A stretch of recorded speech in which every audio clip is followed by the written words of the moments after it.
Hello everybody. Today we're going to be taking notes on figurative language and style builders. So again, we're going to be using our interactive notebook, and you received, oops, there's the dog. You received 2 sheets of paper, one on figurative devices and one on brushstrokes. We're going to put these in our notebook. So you're going to have to cut these out first around the black edge, and what I would do is pause the video now and cut those out and glue them in. So our style builder for figurative devices that begins with alliteration is going to go on page 12, and our brushstroke page that begins with participle is going to go on page 13, and I'll show you that right now. In our interactive notebook title page, page 12 is figurative language, and 13 is brushstrokes and style builders. And again, you can pause the video to write that in. Now we're going to turn to page 12, and we're going to glue that in. Okay, that's on page 12. Figurative language is my title. And then on page 13, glue in your brushstroke style builders. Yours is a little bit bigger than mine, and that's page 13. All right, now we're going to take the notes on the figurative language first. So turn to that, and I'm going to zoom in a little bit so you can see a little bit better. The bunny must be back. Or someone's walking by. All right, now, here we go. Alliteration, we have the definition in the middle column and an example over to the side. So alliteration is the repetition of the same sound at the beginning of words. And it's Sally and Susie swam every Saturday in September. The S sound is repeated, so that is alliteration. Onomatopoeia are words that sound like the things that they say. Roar, whoosh, the cars careened around the racetrack. Personification gives human traits to animals or inanimate objects.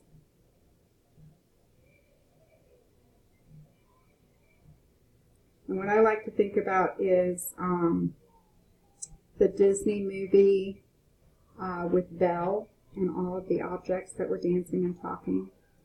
The bus shuddered and coughed as it roared to life, and it can't cough because that's a human trait. Hyperbole is an exaggeration made for an effect.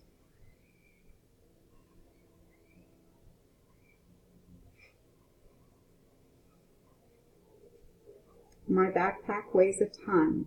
That's definitely a hyperbole. A simile is a comparison of 2 unlike things using the words like, than, or as. The sun is like a yellow ball of yarn in the sky.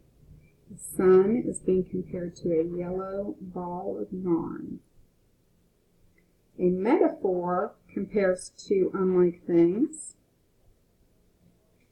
without using those words. Oftentimes the words is or are being used. My mother's fingernails are knives. So Mom's fingernails are being compared to knives. Allusion is a reference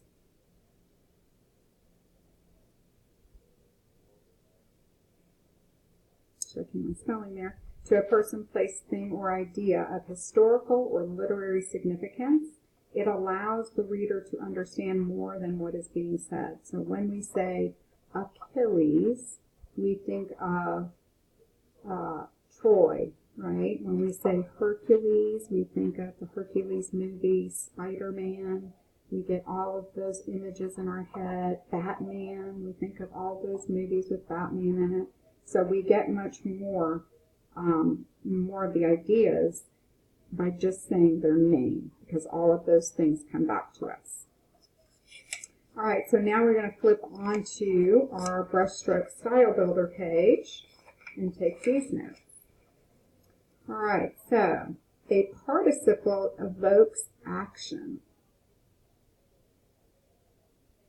Again, the definition's in the center, and we have an example over here. It is a verb that ends in ed or ing, which is acting as an adjective, so it's describing a noun. Dripping with gooey cheese, the pizza satisfied my raging hunger. So dripping with gooey cheese actually is describing the pizza. And then raging is describing the hunger. So they're verbs usually, but they're being used as adjectives here. An absolute is a two-word combination.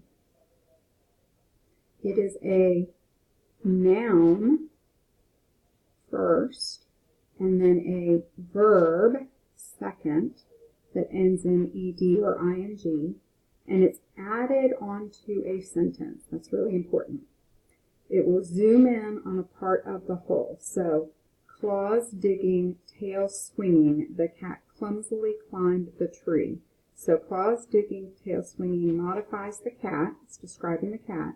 But claws is a noun, digging is a verb ending in ing. Tail is a noun, swinging a verb ending in ing. And they are both modifying the cat. And a positive is a noun that renames a preceding noun. It adds information and gives another image to the first noun. We've done these before in DOG. The spider, comma, a hairy tarantula, comma, is crawling across the back of the desk. So now not only do I know it's a spider, but now I know it's a tarantula, and it gives me another picture of the spider itself. Adjectives out of order. These are adjectives that are placed out of traditional order. They follow the noun or pronoun instead of coming in front. This helps to create focus and eliminates wordy sentences. So I could say, the twisted and tormented boxer felt no compassion for his contender. But when I do this, the boxer, twisted and tormented, felt no compassion for his contender. I slow the sentence down so that you're focusing on the twisted and tormented. Action verbs. Action verbs are verbs that show action, either physical action or mental action. And they help still photos come to life. So, James jumped on top of the trash can and sang at the top of his lungs. Instead of James sat on the top of the trash can and sang, now we have a visual of James jumping. The magic three, or parallel structure as we like to call it, are three phrases in a row with description.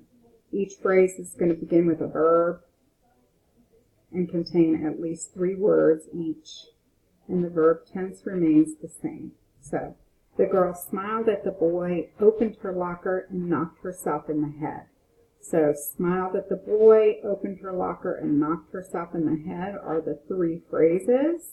And notice how they come in a row. They all start with the verb, and it helps to create a lot more action.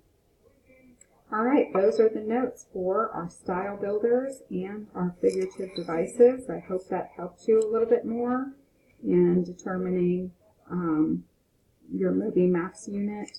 You can use this too to help you, and we'll be doing some work in class on both the figurative devices and our brush strokes. Okay, thanks. That's it, guys. Have a great evening. See you tomorrow.